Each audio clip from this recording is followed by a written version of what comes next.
Welcome to the Concrete Genius Podcast. I'm your host, Sauce Mackenzie. Follow me on all socials at Concrete Genius Pod. Man, I appreciate your time. I appreciate you taking a second to listen to me. All my worldwide listeners, I appreciate y'all. I just got notice yesterday from my people. We are in 67 countries.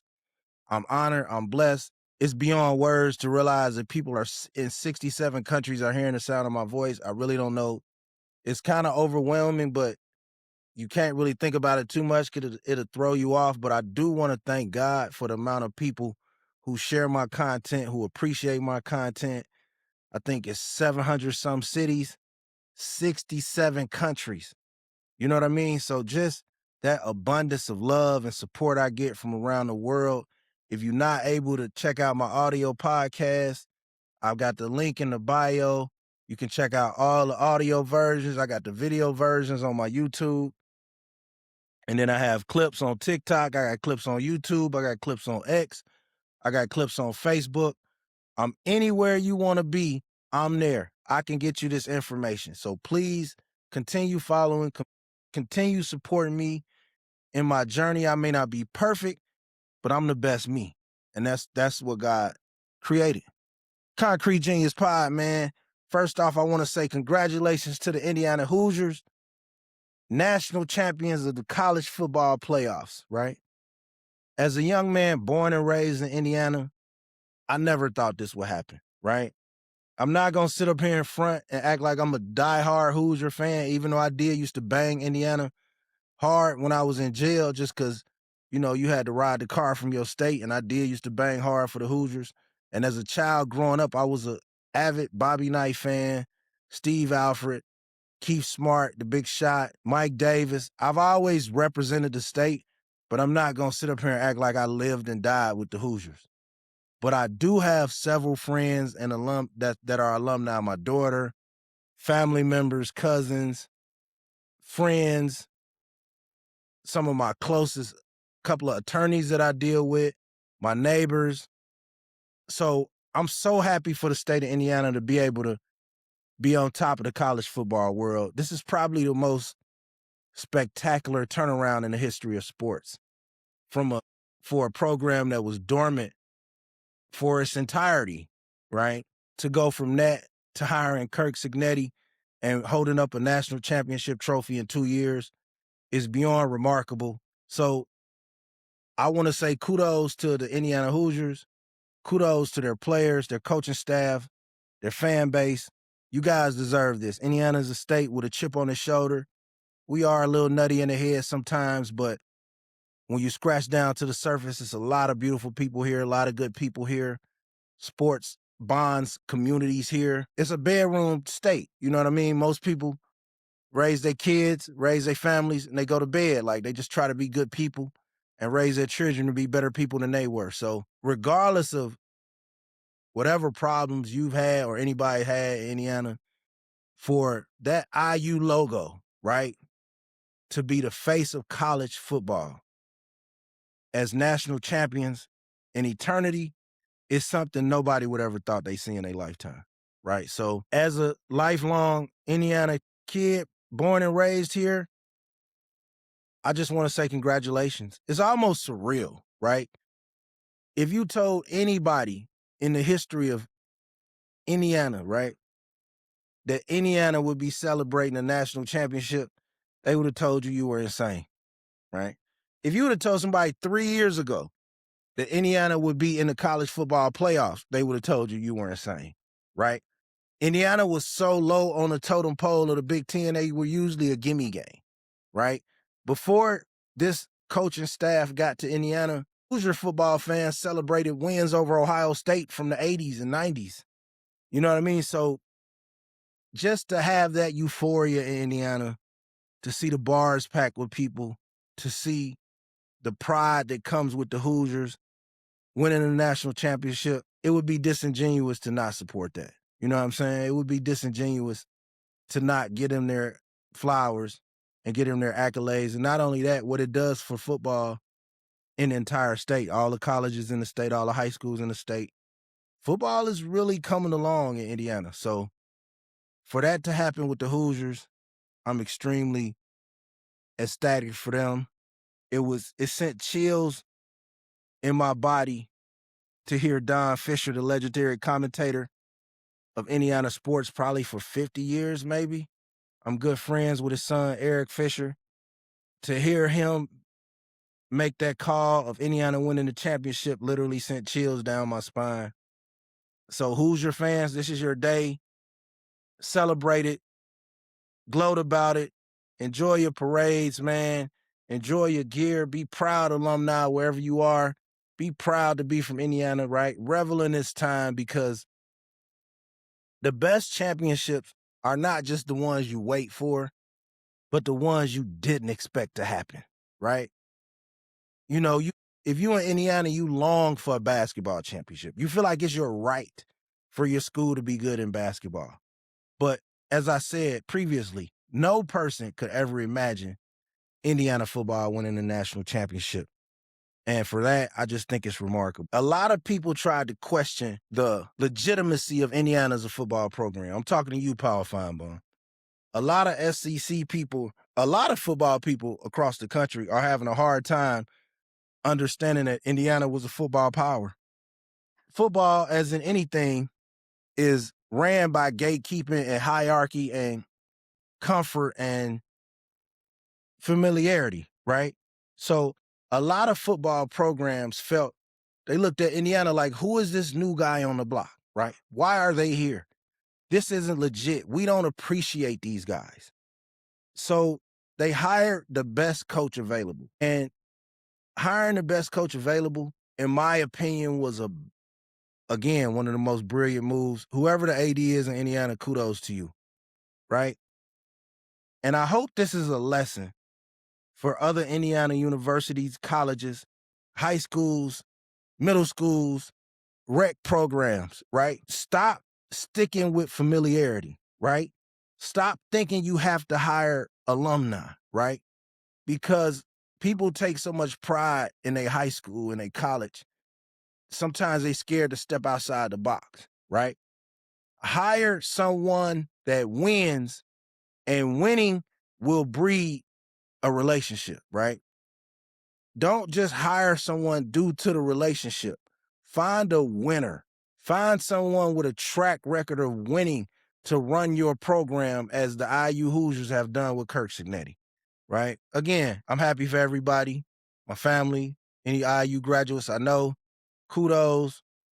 I'm proud of you. Enjoy your moment. Concrete Genius Pod, man. Get a copy of my book, The Game Changer.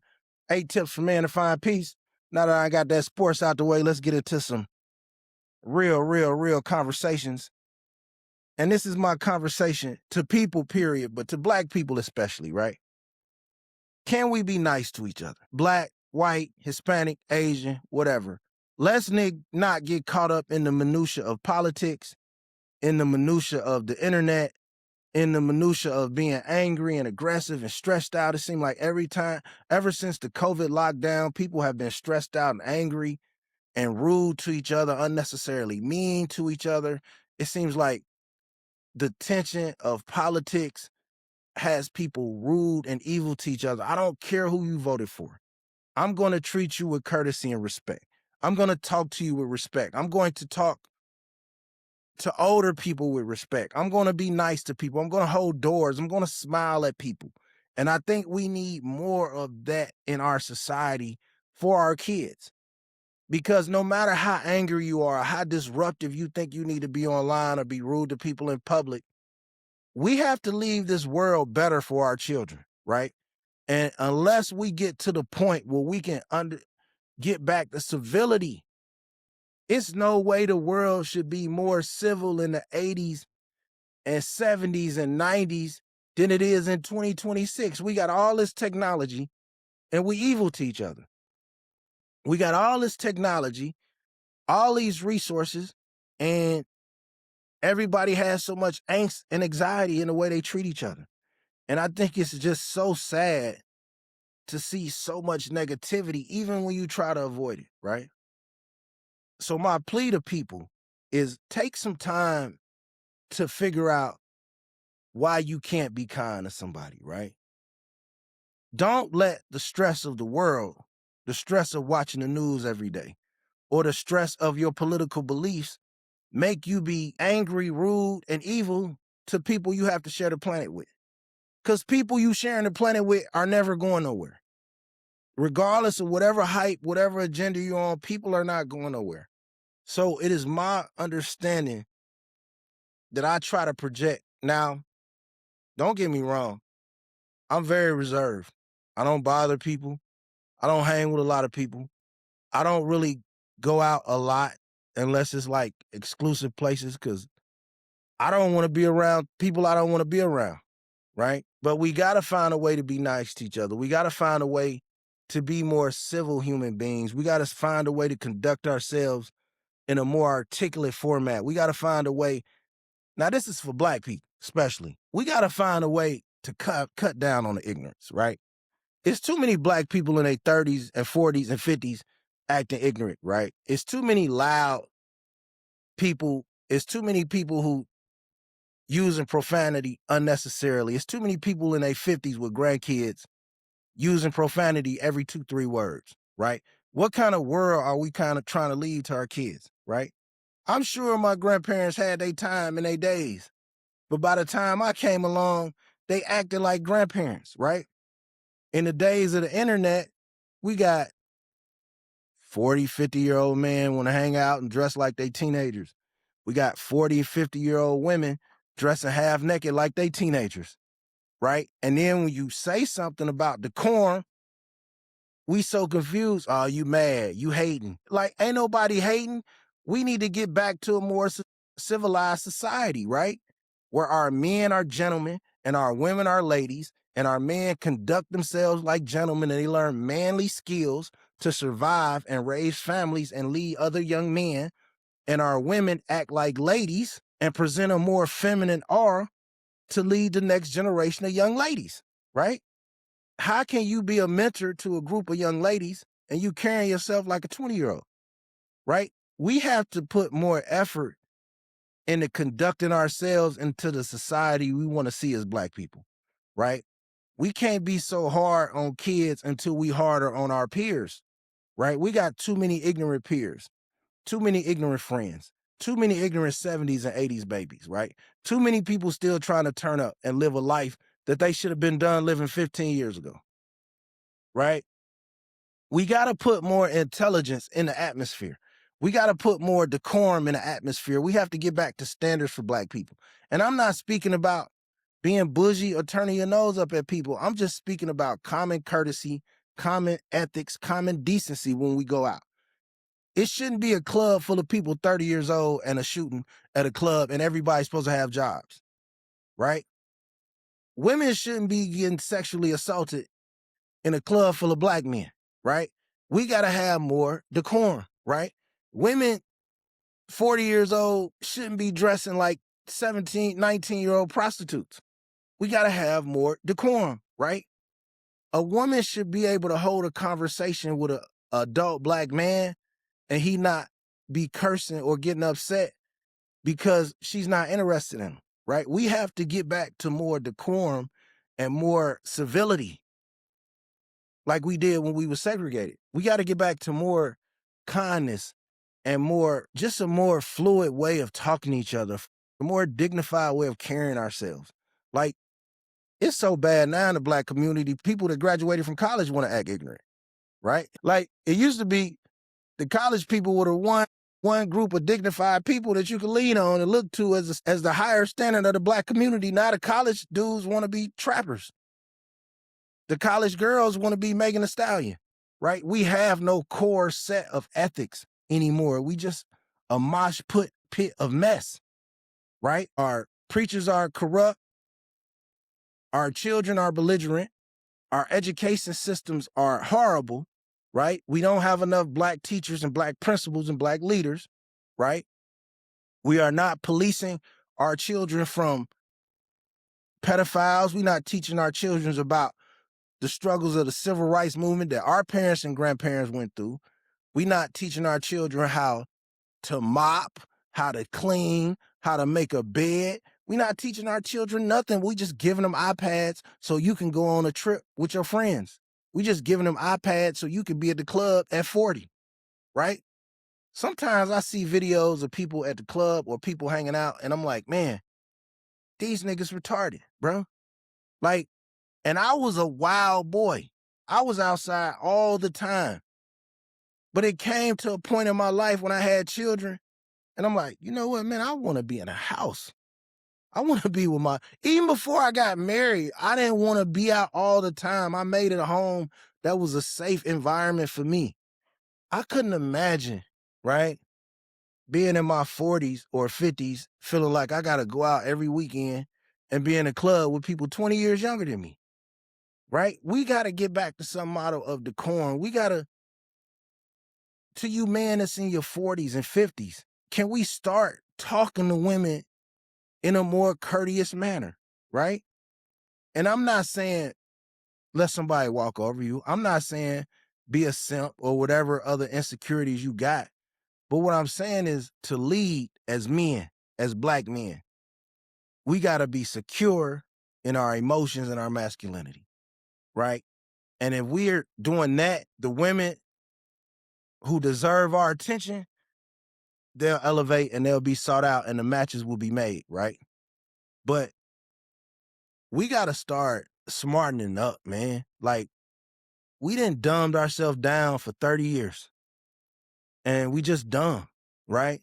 Like, you turn on shit, you're seeing 50, 40-year-old people on Pop the Balloon half naked. Man, y'all look dumb, bro. I'm sorry. Like, you seeing 46-year-old women in the club with shorts and drawers up their ass. Y'all look dumb. I'm sorry. You seeing dudes in their 30s and 40s with the same aesthetic as a dude in their 20s. Y'all look dumb. I'm sorry. And have y'all living somewhere that's probably not feasible. You know what I mean?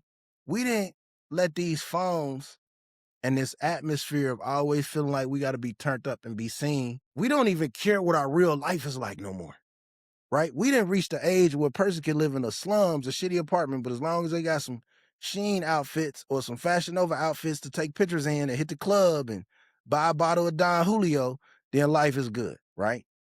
So what world are we leaving to the children behind us, right? All you people that's popping on the internet, that's half naked, right? You 40, 50-year-old women that's half naked. You 40, 50-year-old niggas that think y'all still turn. What are you doing for the people behind you? Are you mentoring? Are you giving away survival tactics and skills to the children behind us, right? Are you fighting to keep these young black men and women out of prison, right? Do you have enough moxie like your grandmother did to tell a young lady to not act like that, right? We so far removed from a stable black society that the young girls is ratchet can't even get advice from the older women because the older women want to be ratchet, right? So we got to get out this level of confusion and level up intellectually. We got to level up socially. We got to level up in the way we talk to each other and the way we treat each other. And only then can we make progress as black people. Set a standard on how you want to be treated. Set a standard on how you want to be talked to. Set a standard on how you treat and talk to other people, right? Carry yourself like a man, right? Put some effort into your dress and your hygiene, right? Put some effort into smelling good, looking good, being articulate, being kind, being considerate. You know what I mean? Put some effort into holding the door for women. Put some effort into not being a sexual deviant. Put some effort into being honorable, right? Put some effort into being a guy with trustworthy bonds with other people, right? Ladies, put some effort into maturing. Put some effort into not being a 45-year-old lady that curses every 3 minutes, right? At one point, ladies, can y'all stop showing y'all titties in every picture? At what point can y'all stop taking pictures with your ass to the camera? Right? At what point, black women, I'm asking, at what age does that stop, right? And listen, to you 10% of women who got the body for it, you know, you Angela Bassett chicks, I ain't talking to y'all. Do what you want to do. But most of y'all dress more conservative than the chicks that shouldn't be naked. If we being honest, let's just be honest, right? 85% of the women that wear revealing clothing over the age of 35 shouldn't be wearing it. I'm almost willing to go 90%, right? And let's just have an honest conversation. If you see 10 women over the age of 35 in a skimpy outfit, and I'm not, it's a difference between sexy and skimpy, right? But let's be honest. The majority of time that you see a woman in an outfit that's too revealing, you know it's embarrassing, but you're scared to say it, right? We've come to a world where these phones have taken away all our shame. Social media has taken away all shame in the black community, right? You see a nigga in the club, 49 years old. The nigga done made 7 families. Why you still in the club? Nobody's around to tell this old nigga he looking dumb, right? Nobody's around to tell this old nigga, hey man, go volunteer, bro. They need you at indie parks, man. They need you at the YMCA, bro. They need you at the Boys and Girls Club, man. Right? Go teach your sons how to change a tire, bro. Change a battery, put on some jumper cables. You know what I mean? Go make it so your woman ain't got to pay bills or pump gas or go to the grocery store in the cold. Like, let's evolve into the men that our fathers were. Let's women evolve into the women that your mothers wore, right? Mothers were, excuse me. You can't tell me that in the 1990s, your 45-year-old mama was wearing a Shein outfit up her ass at 260 pounds. What are we doing here? Stop playing.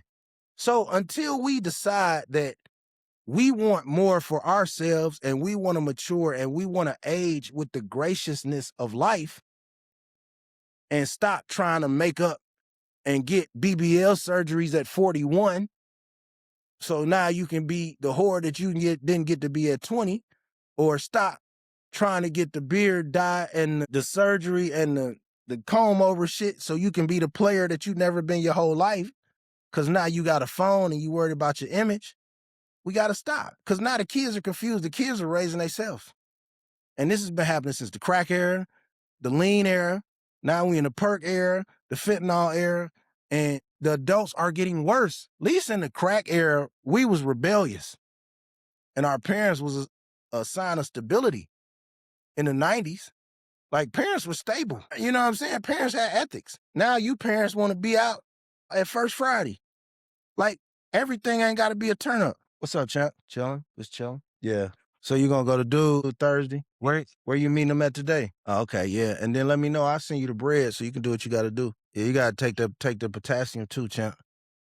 That water, got at least, yeah, and half your body weight in ounces. That's what the lady told me, especially for you being an athlete. Yeah, let me know what the time's supposed to be, and if I don't answer you, I got an eye doctor appointment at 2:40. I'll call you as soon as I get out. All right, love you. All right. Yeah, so we just got to have a level of decorum, you know what I'm saying? Like, and just figure out how to love ourselves as black people. You know what I mean? For real. Yeah, I got a lot of hate, right? I didn't know. I made a video about, and all my Facebook people that follow me know this. I made a video about a white lesbian couple got mad because they got the wrong sperm, got a black baby, right? The point of the story is that I called the lady a stud, right? And so I probably got 30, 40 DMs, over 100 some comments telling me that white women can't be studs. I'm sorry. I didn't know the segregation rules of the lesbian community, bro. Don't beat me up, right? I don't have enough time to be going to war with lesbians, but why can't white women be studs? If a white woman act like a man, she not a stud. But don't curse me out. I'm just asking so I don't have these problems in the digital space of people cursing at me. Because one thing about me, you're not going to really, you can voice your opinion and disagree with me. We can debate 7 days a week, but you're not going to call me out my name. You're not going to curse at me. I'm going to block you instantly because I control my life. Like, I don't need the engagement of somebody that I don't agree with. That's disrespectful. Now, we can engage and be on opposite sides of the spectrum and be respectful. If you come on my page, I'm cool with that. Like, I ain't no baby. I'm man enough to have disagreements with people who have different points of views. But what you're not going to do on the internet is call me on my name, because I'm not one of these dudes who need the engagement for a few dollars. Right. I'm not one of these niggas to get cursed out and be like, hey, man, let's go on a live. As you see, I don't have many guests on my pod. I have either reputable sports writers, commentators, or friends that I have a great conversation with. I don't have to have people on my podcast that I don't like, right? Like, I just don't. Like, I built my platform off of my own wits and intelligence, and that's what I'm gonna live off of. Like, so I got a comfortable house already. Like, I'm not one of those internet niggas that came to the internet dusty and then you gonna see me come up later. No, I had a nice life before I ever got a microphone, right? So that's why I don't have to get on here. I don't have to do the clout chasing. I don't have to bash women. I don't have to constantly bash kids. I don't have to bash black people. I don't have to bash white people. Like, I don't have to bash nobody, right? I can say what I want and be honest about how I feel. That's why I'm one of the few platforms that advocate for black women, but do it in a way where I ain't pandering.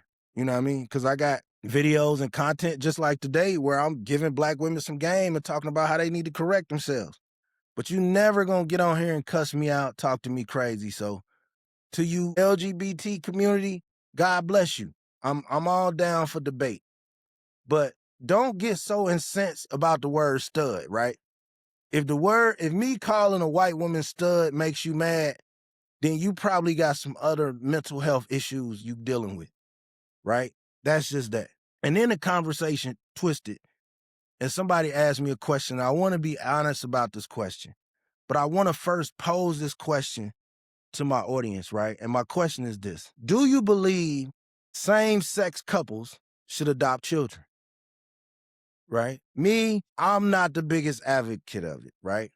Not only do I not believe same-sex couples shouldn't adopt children, I don't even believe people should be allowed to adopt a child of a different race. And I definitely don't believe a same-sex white couple should be able to adopt a little black child. No, man. It's just too many things that can happen out of innocence or frustration. And before I get all the weirdos on here, look, I know it's horrible black parents. It's horrible white parents. It's horrible heterosexual parents. But it takes a man and a woman to make a child, right? It takes a sperm and an embryo. Stop me when I'm wrong, right? So that's how you got here, because of a sperm and an egg.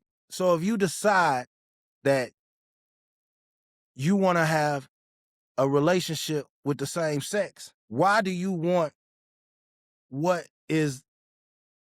the proper word I'm looking for? What comes from a man-woman relationship? You don't get to have the benefits of a man-woman relationship and say, I only want to date the same sex. I'm sorry, right? Like, let me think of an example. I can't say I want to smoke cigarettes and run a marathon. It just don't work, man. So, no, I feel like if you made it in your mind, whatever is in your mind, I'm not getting into the debate whether you were born gay. I'm not even going to say gay people have something wrong with them mentally. I'm not going to disrespect gay people. But I am going to say I don't feel like same-sex couples should adopt children. When you decided to be in a full-blown relationship, you withdrew your right to say, oh, let me raise this baby. Let's have a child. We got to stop doing that shit. And we got to stop acting like we okay with that shit, bro. Like, I don't think a white couple should be able to adopt a black child. I'm sorry. Those are my opinions and my opinions only, but that's how I feel. And I definitely don't think two white gay men should be able to adopt a black child. In no form, no way, no how. They wouldn't let two gay black men adopt a white child. No way, no form, no how. So let's just be honest about these conversations, right? Once you decide that you don't want the conventional relationship that has been dominant since the evolvement of man that has reproduces people, you don't get to say, oh, I still want a baby. That's selfish. That's extremely selfish. I'm sorry. I feel like a baby is better off born staying in a group home than having same-sex parents, and definitely better off in a group home than having same-sex parents of the opposite race. I don't even really, the opposite race talk is kind of janky because, like I said, they not gonna let two black homosexuals adopt a white baby nowhere. It ain't gonna happen. They gonna find some loophole. Yeah, we reviewed it and we have another family in Fresno and their application came in before yours. So I don't even know why people getting mad about it, but I'm telling the truth. And one more thing while I'm telling the truth, right? Women, and I know men, right? I don't think nobody has the right to be dishonest about their sexuality. You got a right to your sexuality. But if you a man and you bisexual, you are immoral if you don't tell a woman that you bisexual, right? It's unethical. If you're a woman and you're bisexual, you are immoral if you don't tell a man you dealing with that you bisexual, right? It's not fair to that person. And it happens more with men because men are more ashamed to live in their truth, right? But if you're a man and you having sex with a woman, or you in a relationship with a woman and you afraid to tell that woman that you bisexual, you a coward. Because now you have stripped that white right of that woman to make a choice. If you're a woman and you're in a relationship with a man and you're bisexual and you lying to that man, you're a coward because you stripped that man of having a choice, right? I've been in a relationship with a woman and found out she was bisexual and I broke up with her immediately because that's my preference, right? If I find out you've ever even had a bisexual, if I was dating a woman, if my wife told me right now she was with a woman before, which I know she hasn't because we've had this conversation, but if she did, I wouldn't want to be with her. That's my right, right? So when you loving and protecting and you in a relationship with somebody, you have the right to know what other type of sexual promiscuities they may have.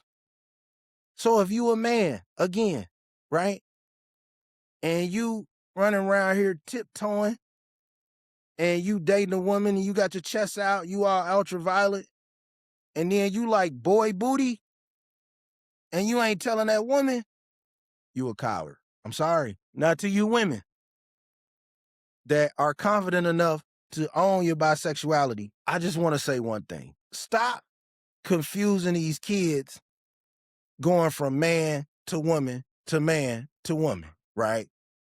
I work in a school and kids tell me a lot of things. And I have had so many young boys and young girls tell me how ashamed they are, embarrassed they are, or frustrated they are because their mom is in a same-sex relationship. I don't want to give percentages out, but a large percentage in the black community, in the inner city black community of kids who are frustrated is either because the dad and the mom split up. Maybe the dad started dating a woman of another race and he didn't abandon the kid. Or the mom is in a same-sex relationship after being with a man, right? And I'm telling y'all, when you do that and you got a little black boy, you dead wrong, right? For you to be a mom and let your kid see you in this lesbian relationship, you dead wrong. I'm sorry. And somebody got to tell y'all the truth because we in this rude culture, but it's a dishonest culture. Like, we scared to tell people the truth that they too fat to wear this Shein outfit, but then we cussing people out and we road raging each other in traffic. Like, it's a real confusing time for Americans, and I'm not adapting to it. I'm going to be civil to everybody, but I'm going to speak my mind about what I've seen and what I've observed. And if your baby daddy ain't shit, I pray for you, right? I wish you had picked a better man. I wish he was a better man. But even if you decide that you like women, right? Keep that lifestyle away from your child until your child is 18. I'm not telling you what to do.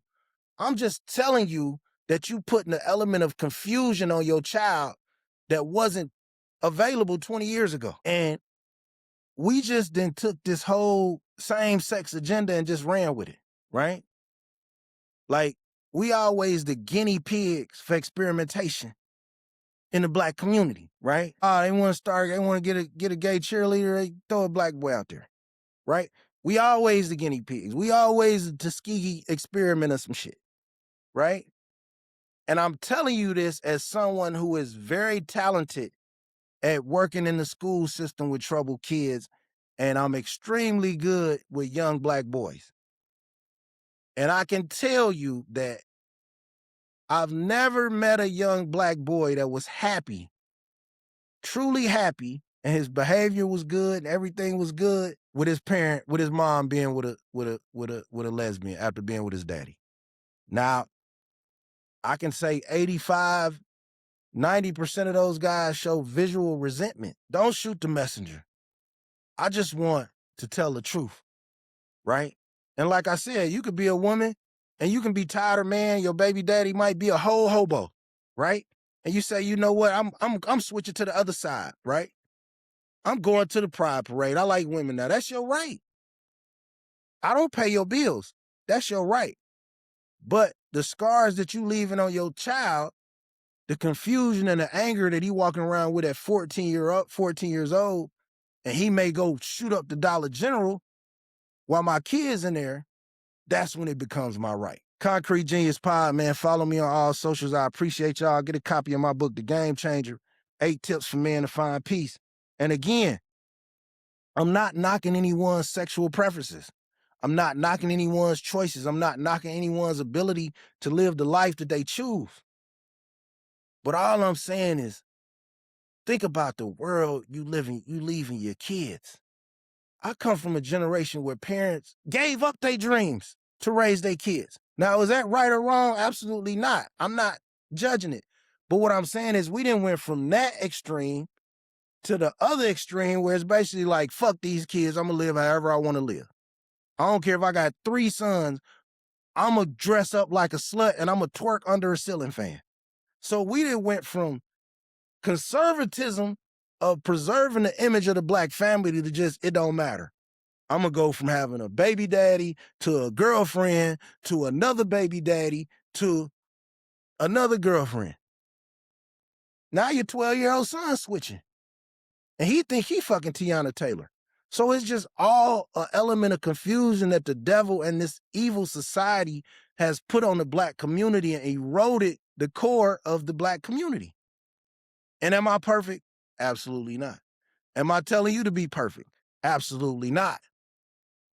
But what I am telling you to do is present yourself to your children and to the youth of today to the person that you want to be. I know for sure when I was a kid and my mama wanted to get away, I'm going to Bahamas. I'm going out of town. I'll be out of town a few days. Whatever she did out of town, God bless her. But I've never woke up and heard another man in my mama's house besides my dad. That's why I'm so confident. And that's another thing, right? If you a single mom, Concrete Genius Pod, man, my apologies in advance. If you a single mom and you bring 4 men to your house a year for 10 years, right? And you know you might stay in one of them apartments with them thin-ass vanilla wafer walls, right? Just 4 men for 10 years. From the age of 5 to the age of 15, your son has seen 40 men come in your house. What do you think that's going to do about his self-esteem and the way he values women and the type of woman he's going to attract? Come on now. Just work with me. Walk with me.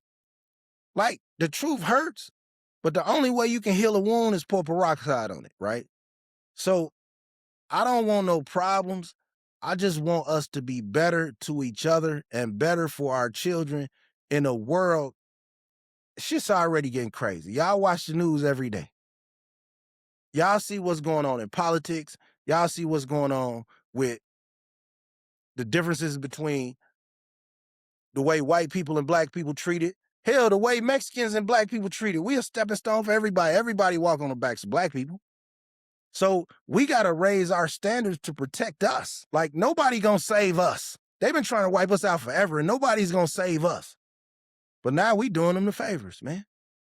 At first, it was just the gangbanging. Now it's the gangbanging, it's the sexuality, it's the promiscuity, it's the immaturity, it's the alcoholism, it's the drug usage, it's the partying. We got to grow the fuck up as people, or we going to be doomed forever.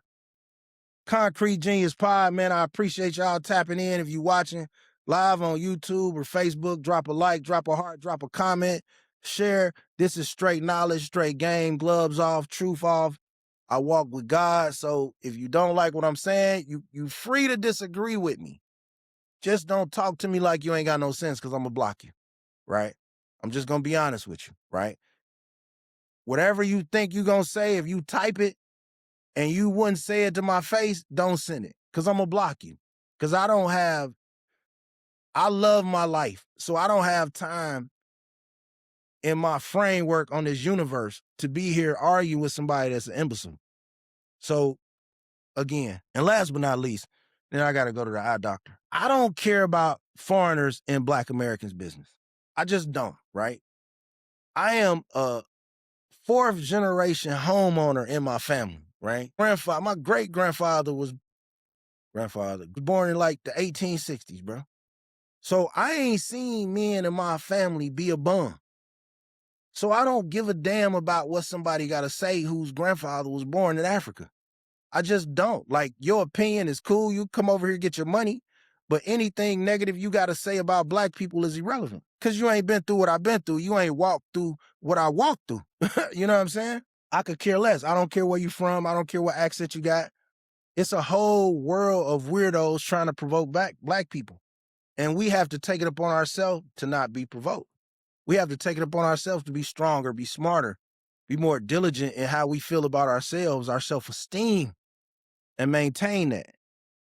So when you see ignorance online, ignore it, block it, right? And then about this whole N-word debacle, don't let that shit make you mad, right? Because it's like this whole new wave of non-Black people getting off saying nigga, right? And if you let somebody non-Black say nigga around you, you a weirdo. I'm not advocating for violence, because if somebody around me say it weird and I don't feel like doing it, I'm just going to get away from them. But in no way am I going to be in a friendly association or relationship with somebody that says nigga and they not Black. I'm sorry. Because right now the cameras and the streamers got all these Mexicans and Africans and Filipinos and whites and all these engagement baiters saying nigga for content. But you want to show me you tough, and you a white man, or you a Mexican, or you a Arab, or you a Filipino, and you feel like you got the right to say nigga, I want you to say nigga in a crowded elevator in Chicago, just with 3 Black folks on it. I want you to say nigga in a crowded elevator in Milwaukee, in Detroit. You know what I mean? St. Louis, Jackson, Mississippi.